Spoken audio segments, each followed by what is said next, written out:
പക്ഷേ സന്ദീപ് വാര്യരെ വെടിവെച്ച് കൊല്ലുമെന്ന് ഫോണിൽ ഭീഷണി മുഴക്കിയ ആളെ കണ്ടെത്തിയിരിക്കുകയാണ് പോലീസ്. ഒരു പ്രത്യേക ഓപ്പറേഷന്റെ ഭാഗമായിട്ടാണ് വളരെ പെട്ടെന്ന് തന്നെ പ്രതിയെ പിടികൂടാൻ സാധിച്ചതെന്നാണ് നമുക്ക് അറിയാൻ കഴിയുന്നൊരു കാര്യം. ഈ സന്ദീപ് വാര്യരുടെ കാര്യം വലിയ കഷ്ടത്തിലാണ്. അദ്ദേഹത്തിന് ജീവിക്കാൻ പോലും പറ്റാത്തൊരു അവസ്ഥയിലൂടെയാണ് പോയിക്കൊണ്ടിരിക്കുന്നത്. തൃക്കരിപ്പൂരിൽ നിന്ന് വലിയ വിജയമാണ് അദ്ദേഹത്തിന് നേടിയത്. ഇതിൽ പലർക്കും വല്ലാത്ത രീതിയിലുള്ള കണ്ണുകടിയുണ്ട്. അതുകൊണ്ടാണ് ഇപ്പം പ്രതിയായിട്ടുള്ള സുജിത്തിനെ വളരെ പെട്ടെന്ന് തന്നെ പിടിക്കാനായിട്ട് സാധിച്ചത്. കൊല്ലം സ്വദേശിയായിട്ടുള്ള സുജിത് നായരാണെന്നാണ് നമുക്ക് അറിയാൻ കഴിയുന്ന ഒരു കാര്യം. എങ്ങനെയാണ് സന്ദീപിന്റെ കാര്യം വലിയൊരു കഷ്ടത്തിൽ തന്നെയല്ലേ? അതായത് സന്ദീപ് വരുന്നത് എങ്ങനെയാണെന്ന് വെച്ച് കഴിഞ്ഞിട്ടുണ്ടെങ്കിൽ ബി ജെ പിയിൽ നിന്നാണ്. ബി ജെ പിയുടെ വക്താവായി കേരളത്തിൽ അതിശക്തമായി ബി ജെ പിക്ക് വേണ്ടി ബാധിച്ചുകൊണ്ടിരുന്ന സന്ദീപ് ഒരു ദിവസം ബി ജെ പി ഉപേക്ഷിക്കുകയാണ് ചെയ്തത്. ഇപ്പോൾ ബി ജെ പി ഉപേക്ഷിക്കുന്ന സമയത്ത് സന്ദീപ് പറഞ്ഞത്, ഞാൻ വെറുപ്പിൻ്റെ വെപ്പുശാലയിലെ വിളമ്പുകാരനായിരുന്നു. മോദിയും അമിത്ഷായും ഒക്കെ വെറുപ്പുൽപാദന ഫാക്ടറി നിർമ്മിച്ചിരിക്കുക. ആ വെറുപ്പുൽപാദന ഫാക്ടറിയിൽ ഉണ്ടാക്കുന്ന ഉൽപ്പന്നങ്ങൾ വിതരണം ചെയ്യുന്ന ഒരു വിതരണക്കാരനായിരുന്നു ഞാൻ. എനിക്ക് മടുത്തു. അതുകൊണ്ട് ഞാൻ സ്നേഹക്കടയിലേക്ക് കയറാനായിട്ട് തീരുമാനിച്ചു എന്ന് പറഞ്ഞ് രാഹുൽ ഗാന്ധി തുടങ്ങിയ സ്നേഹക്കടയിലേക്ക് അദ്ദേഹം കയറുകയാണ്. അന്നു മുതൽ അദ്ദേഹത്തിന് നിരന്തരമായി ഭീഷണികളുണ്ടായിരുന്നു. ആദ്യം ആർ എസ് എസിൻ്റെ ഭാഗത്തുനിന്നും ബി ജെ പിയുടെ ഭാഗത്തുനിന്നും. കാരണം അവർക്ക് ഭയങ്കര നാണക്കേടായിപ്പോയി. അവരുടെ വക്താവ് പോയിട്ട് പറയുകയാണ്, എന്താണ് ഈ സംഘപരിവാർ സംഘം എന്ന് പറഞ്ഞുകൊണ്ട് ഈ വെറുപ്പ് ഉൽപ്പാദിപ്പിക്കുന്നവരാണ് എന്ന് പറയുകയാണ്. അതിന് പകരമായിട്ട് കോൺഗ്രസ് എന്ന് പറയുന്നുണ്ടെങ്കിൽ സ്നേഹക്കട തുടങ്ങുന്നവരും ആ സ്നേഹക്കടയിലേക്ക് പോയാൽ എനിക്ക് ഭയങ്കര ആശ്വാസം ഉണ്ടെന്ന് അയാൾ പറയണേ, സന്തോഷമുണ്ടെന്നൊക്കെ പറയും. അന്ന് മുതൽ അദ്ദേഹം ഈ സമൂഹത്തിൽ നിരന്തരമായിട്ട് വേട്ടയാടപ്പെട്ടുകൊണ്ടിരിക്കുകയാണ് ചെയ്തത്. പിന്നെ കുറേ കാലത്തൊക്കെ അദ്ദേഹത്തിന് രക്ഷയില്ലാത്തൊരു സ്ഥിതി ഉണ്ടായിരുന്നു. കോൺഗ്രസിൽ തന്നെ പടയൊരുക്കം അയാൾക്കെതിരെ ഉണ്ടായി. അയാൾക്കൊന്നും കൊടുക്കാൻ പാടില്ല, സ്ഥാനമാനങ്ങൾ കൊടുക്കാൻ പാടില്ല. അങ്ങനെ പല പ്രശ്നങ്ങളുമായിട്ട് നിരന്തരമായിട്ട് സന്ദീപ് വാര്യർ ഇങ്ങനെ വേട്ടയാടപ്പെട്ടുകൊണ്ടിരിക്കുകയാണ് ചെയ്തത്. അവസാനം ഈ തെരഞ്ഞെടുപ്പിൽ സീറ്റ് കിട്ടില്ലായിരുന്നു. സന്ദീപ് വാര്യരുടെ അടുപ്പമുള്ള സ്നേഹമുള്ള കുറച്ച് ആളുകൾ ഈ പാർട്ടിക്കകത്ത് നിന്നതിൻ്റെ പേരിൽ എവിടെയെങ്കിലും സന്ദീപ് വാര്യന് ഒരു സീറ്റ് കൊടുക്കണമെന്ന് പറഞ്ഞിട്ടാണ് തൃക്കരിപ്പൂർ എന്ന് പറയുന്ന ചെങ്കോട്ടയിൽ സീറ്റ് കൊടുത്തത്. ആ സീറ്റ് കൊടുക്കുമ്പോൾ കോൺഗ്രസ്സുകാർക്ക് അറിയാം അവിടെ ജയിക്കില്ല, ആരും ജയിക്കുന്ന സ്ഥലമാണ്. പക്ഷേ വളരെ വീറുറ്റ പോരാട്ടം നടത്തി അദ്ദേഹം അവിടെ വിജയം കൈവരിച്ചു. അത് അത്യുജ്വലമായ വിജയമാണ്, ഒരു തർക്കവും അക്കാര്യത്തിലില്ല. അതിൻ്റെ ഒരു സഹായിയാണ് ഈ സുജിത്ത് നായർ അല്ലേ? അതെ, സുജിത്ത് നായർ. ഇയാൾ എന്താണ് കോള് വന്നത് വാരാണസിയിൽ നിന്നാണെന്ന് നമുക്കറിയാൻ കഴിയുന്നു. അദ്ദേഹം കണ്ണൂർ കേന്ദ്രീകരിച്ച് പ്രവർത്തിക്കുന്ന ഒരു വ്യവസായിയാണ്. ഈ വ്യവസായി നിരവധി സഹായങ്ങൾ ഈ യു ഡി എഫ് ജയിക്കാനായിട്ടൊക്കെ നൽകിയെന്നാ പറയുന്നത്. നല്ല സഹായങ്ങൾ അദ്ദേഹത്തിന് ചെയ്തു. കാരണം ഇടതുപക്ഷത്തുള്ള പല വോട്ടുകളും സന്ദീപ് വാര്യറിൻ്റെ പെട്ടിയിൽ എത്തിച്ചത് അദ്ദേഹമാണെന്ന് പറഞ്ഞു. അങ്ങനെ ഇരിക്കുന്ന അയാൾക്ക് കോൺഗ്രസ്സുകാരിൽ നിന്ന് അടി കിട്ടിയെന്നൊന്നുമില്ല. കോൺഗ്രസ്സുകാർ വല്ലാത്ത സൈബർ ലിഞ്ചിങ് നടത്തി. അതാണ് അതിന്റെ പ്രതികാരം.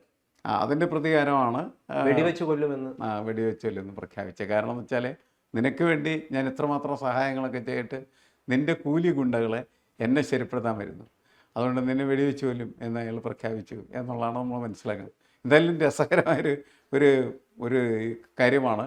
പിന്നെ അയാൾ പെട്ടെന്ന് പിടിക്കപ്പെട്ടത് വളരെ നല്ലത്. അല്ലെങ്കിൽ മറ്റു പലരിലേക്കും ഈ കാര്യങ്ങളൊക്കെ പടർന്നു കയറിയ അന്വേഷണവും ചർച്ചയും ഒക്കെ വേറൊരു ഇതിലേക്ക് പോകുമായി. സന്ദീപ് വാര്യറിന് എവിടെ ചെന്ന് കഴിഞ്ഞാലും ശത്രുക്കളാണെന്നാണ് നമുക്ക് അറിയാൻ കഴിയുന്നത്. അതെ, ശത്രുക്കൾ. യു ഡി എഫിലും ശത്രുക്കൾ.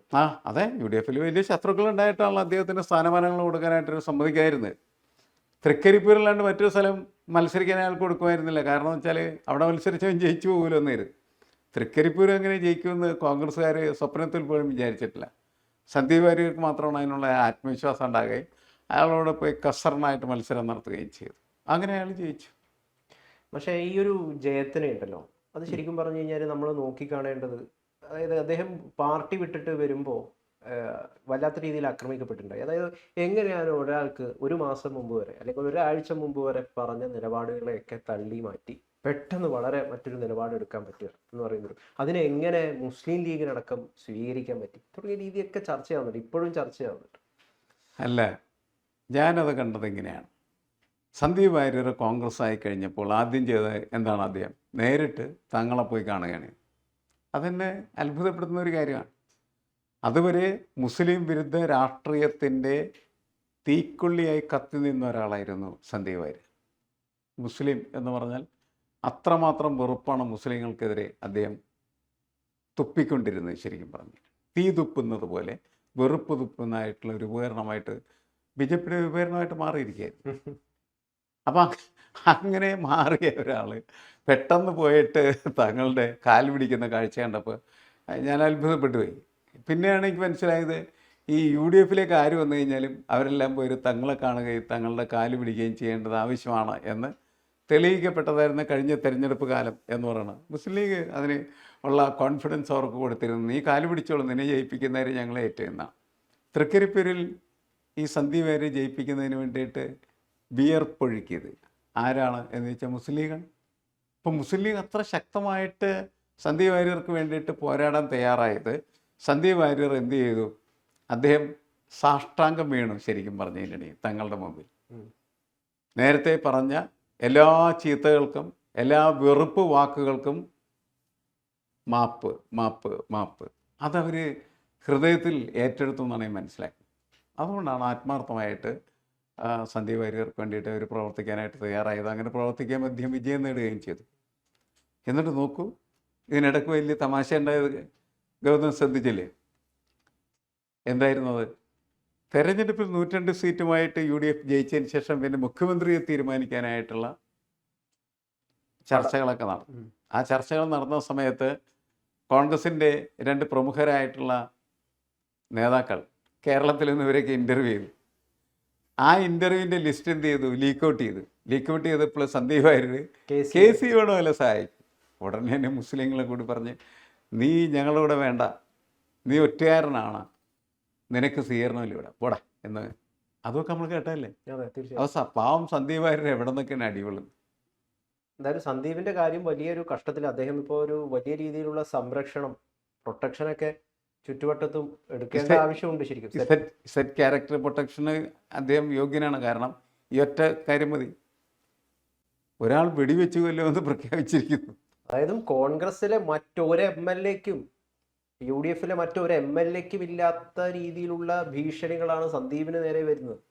അത് ശരിക്കും പറഞ്ഞു കഴിഞ്ഞാൽ അദ്ദേഹത്തിന്റെ ഒരു എന്താണ് എത്രമാത്രം പ്രമുഖനാണ്, അല്ലെങ്കിൽ എത്രമാത്രം അദ്ദേഹത്തെ കാണുന്നു എന്നുള്ളതാണ്. നിങ്ങളുടെ പ്രാധാന്യം നിങ്ങൾ അറിയേണ്ടത് നിങ്ങളുടെ ശത്രുക്കളുടെ എണ്ണം നോക്കിയും ആ ശത്രുക്കളുടെ വലിപ്പം നോക്കിയുമായിരിക്കണം എന്ന് പലപ്പോഴും പറയാം. സന്ദീപ് വാര്യരോളം എതിർപ്പ് നേരിട്ട ശത്രുക്കളുള്ള ഒറ്റയാളിപ്പോൾ കോൺഗ്രസിനകത്തില്ല എന്നുള്ളതിൻ്റെ പേരിൽ സന്ദീപ് വാര്യർ കോൺഗ്രസിനകത്തെ ഏറ്റവും സമുജ്വലനായ നേതാവിൽ ഒരാളായി മാറിക്കഴിഞ്ഞു.